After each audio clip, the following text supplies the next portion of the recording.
Intom simbolu ta' Malta ġdida.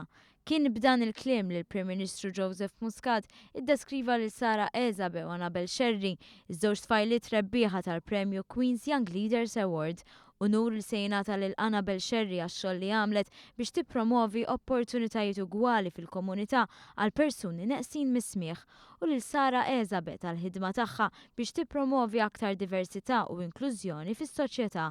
Il-Prim Ministru Joseph Muscat ħeġġeġ liż-żewġ tfajliet sabiex jipparteċipaw fil-Konvenzjoni Kostituzzjonali. Sabiex il-Konvenzjoni Kostituzzjonali tinkorpora l-ilħna ta' kulħadd mhux biss tal-politiċi. Dan il-kliem intlaqa b'sodisfazzjon minn Sara Eżabe. Fl-aħħar mill-aħħar il-gvern, il-politiċi huma hemmhekk biex jirrappreżentaw in-nies. U hekk vera rridu nkunu nafu x'iridu n-nies, iridu niddjalogaw man-nies u nisimgħu x'iridu n-nies biex minn hemmhekk noħorġu l-affarijiet u l-proposti li jistgħu jkunu vera ta' għajnuna lin-nies. F'Ġunju żewġ tfajliet se jiġu rikonoxxuti bil-premju tal-Queen's Young Leaders Award mir-Reġina Elizabetta II. Annabel Sherry qalet li tinsab eċitata sakemm tasal din il-ġurnata u permezz ta' dan il-premju se tkompli taħdem għal persuni b'nuqqas ta' smigħ.